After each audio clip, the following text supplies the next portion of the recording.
নমস্কার বন্ধুরা, শুভ সকাল। আজকে আবার একটা নতুন দিন নতুন ব্লগ নিয়ে চলে এসেছি। দেখুন, সকালবেলায় চা বসিয়ে দিয়েছি। চাটা খেয়ে দিয়ে পেঁয়াজটা আলুটা কুটে নিয়েছি। আজকে রবিবার, একটু বেলা হয়ে গেছে, অনেকটাই বেলা হয়ে গেছে। ভেবেছিলাম জানলা দিয়ে দেখছি অন্ধকার, ভাবছি বুঝি ভোরবেলা, কিন্তু এদিকে যে এতটা বেলা হয়ে গেছে বুঝতে পারিনি। যাই হোক, সকাল বেলা হলেও তাড়াতাড়ি উঠে কাজটা সেরে নিয়ে আমি আলু পেঁয়াজটা কুটে নিয়ে এদিকে আলুটা ভাজতে বসিয়ে দিয়েছি। আর এতে আমার হাজব্যান্ড বাজারে চলে গেছে। আর এত বৃষ্টি হচ্ছে কালকে থেকে, কি বলবো, একটুকু বৃষ্টি থামেনি, সারাক্ষণ বৃষ্টি হয়েই যাচ্ছে। আর আমাদের এই দিকে তো জানেন, হাওড়া মানে বৃষ্টি হওয়া মানে এক হাঁটু করে জল দাঁড়িয়ে যাওয়া। বৃষ্টিতে যে আপনি কোথাও বেরোবেন, ভাববেন আপনাকে 10বার চিন্তা করতে হবে, বাবা এই নর্দমার জলে পা দিয়ে কী করে যাবো। হাজারও কিন্তু কিছু করার নেই। আমার হাজব্যান্ডকে তো বেরোতেই হলো। বাজার গেল, বাজার থেকে একটু মটন আর একটু শাক এনেছে, আর কিচ্ছু আনেনি। নোটে শাক, লাল নোটে শাক। আজকের ওই দুপুরে রান্না লাল নোটে শাক ভাজা পেঁয়াজ দিয়ে, আর মাংস, ব্যাস এইটুকুই রান্না, আর কিচ্ছু নয়। এদিকে কথা বলতে বলতে আলুটা ভাজা হয়ে গেছে, পেঁয়াজটাও ভাজা হয়ে গেছে, আদা রসুন দিয়ে দিয়েছি। আদা রসুনটা একটু ভেজে নিয়ে তারপর মশলাটা দেবো। আর এদিকে পুজো এসে গেছে, পুজোতে যে একটু কেনাকাটি করতে যাব তাও করতে পারছি না। এদিকে মাংসটা সেদ্ধ করে রেখে দিয়েছি, আর এদিকে লঙ্কা, হলুদ, কাশ্মীরি লঙ্কা আর জিরে গুঁড়ো দিয়েছি, দিয়ে একটু ভালো করে মশলাটাকে কষে নেবো। কষা হয়ে গেলে মাংসটাকে এতে তুলে দেবো। তুলে দিয়ে আবার একটু ভালো করে, যতক্ষণ না তেলটা কষে, মানে তেলটা ছাড়ে, ততক্ষণ কষে যাব।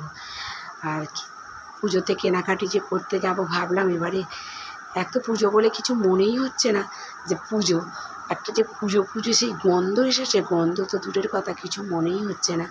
কেনাকাটি যে কী করে করবো সেটাও ভাবছি না, ইচ্ছেও যাচ্ছে না একটু কিছু কেনাকাটি করতে। কিন্তু আমাদের তো বাঙালির বড় উৎসব দুর্গা পুজো, সেহেতু কেনাকাটি না করলেও কিছু না কিছু তো কেনাকাটি মানুষ করবেই। তার উপরে এরকম বৃষ্টিতে কী করে বেরোবো, সোম থেকে শুক্র তো বেরোতেই পারি না। ছেলে মেয়ের পরীক্ষা চলছে, দিয়ে আসা নিয়ে আসা করতে করতে আর পরে রাত্রিরে বেরোতে ইচ্ছে যায় না।